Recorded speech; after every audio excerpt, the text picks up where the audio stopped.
Long before Sauron becomes the second Dark Lord to torment the inhabitants of Middle-earth, he has a vast history.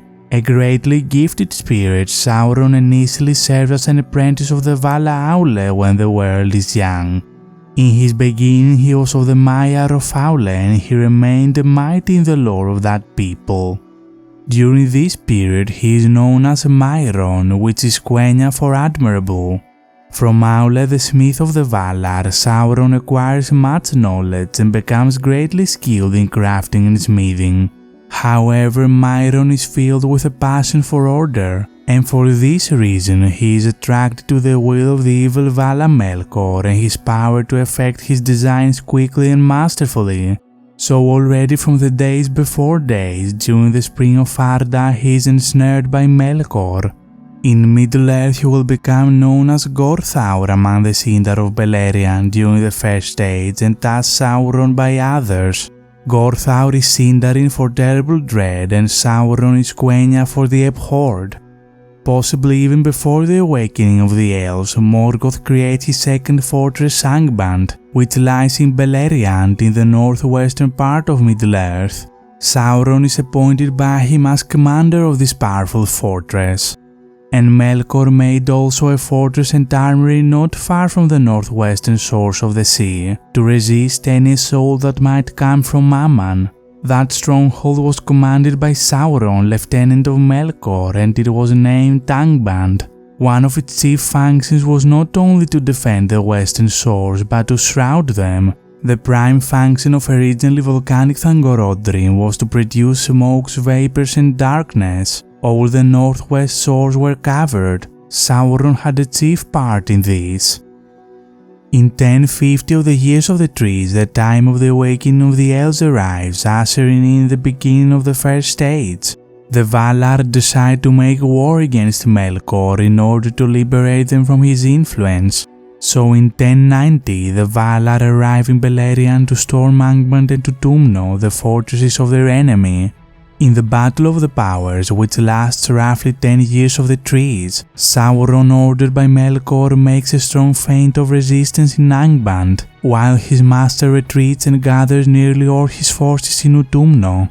Then the Valar assault the fortress of Angband and capture it, and Sauron flees into hiding. But being in haste to overthrow Melkor in his great citadel of Utumno, the Valar do not wholly destroy Angband, nor search out all its deep places. Thereupon they march towards Utumno, the real center of Melkor's power. In this war the earth shakes and the waters are moved, and in the north of Middle-earth there are lights as of mighty fires. Long and grievous is the siege of Utumno, and many battles are fought before its gates, until at last in 1099 of the Years of the Trees, Melkor is overthrown and dragged back to Valinor to receive the judgment of the Valar. Nonetheless, the Valar did not discover all the mighty vaults and caverns hidden with deceit far under the fortresses of Angband and Utumno. Many evil things still lingered there, and others were dispersed and fled into the dark, and roamed in the waste places of the world, awaiting a more evil hour, and Sauron they did not find. In the absence of Melkor, Sauron undertakes the evil operations of his master, and he begins the reconstruction of Angband. Angband was in the event very largely destroyed, though the Valar, passing on to Utumno, made no attempt to demolish it completely. But when Melkor feigned submission to Manwë, Sauron was ordered to reconstruct it as secretly as possible, therefore largely in extending its underground mansions against Melkor's escape and return. Meanwhile, Melkor is imprisoned in Valinor, and the elves, prompted by the Valar, begin the great journey from Cuiviénen in the far east of Middle-earth to the Blessed Realm. In the Nature of Middle-earth, we are told that upon the elves' arrival to the Vales of Anduin, Sauron possibly afflicts Atiamar, their land there. Either by chance or by machinations of Gorthaur, winters are hard and the weather worsens in that region. The elves also find that it contains lurking evils, but Tormed, the huntsman of the Valar, comes and drives them off, encouraging the Eldar to move forward and reach Valinor. Sauron and many other creatures of Melkor return to Angband and wait in hope for the return of their master. 300 years of the trees later, the Valar release Melkor from captivity, giving him a second chance.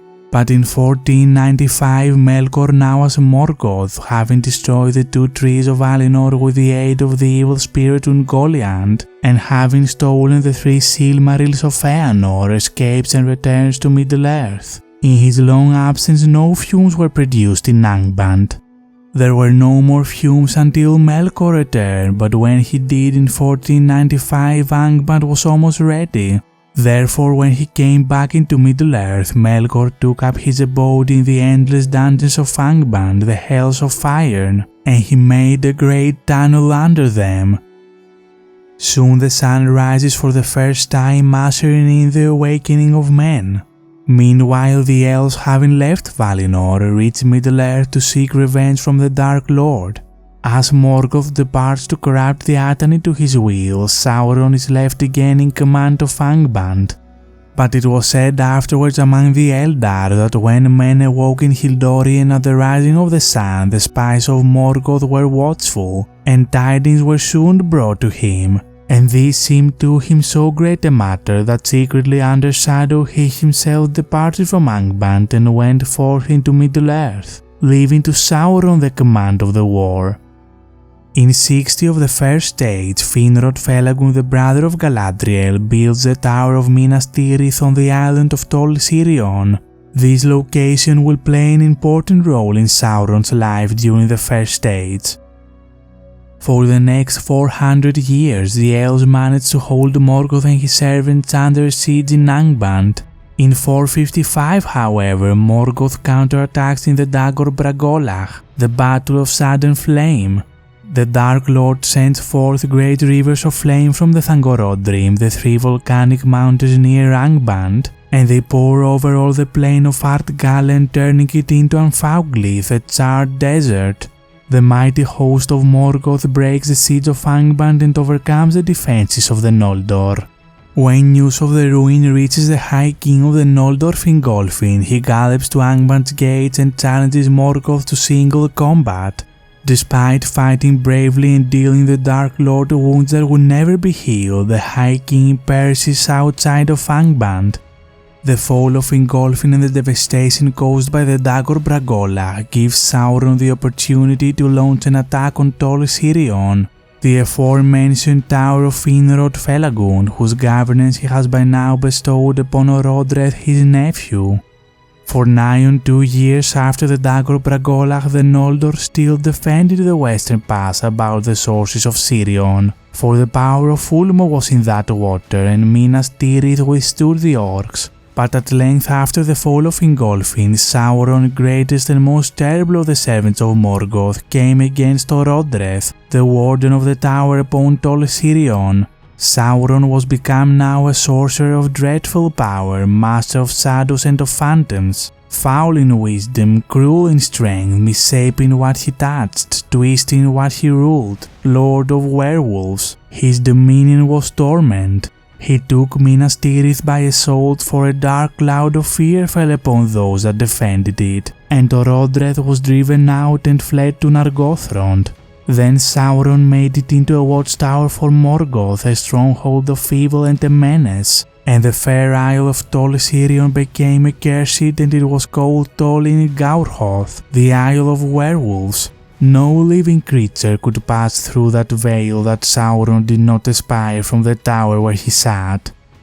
Here ends the first part of Sauron's life in the First Age. In the next video we will cover his further actions, his dealings with Gorlim the Unhappy, his encounter with Luthien Tinuviel and more.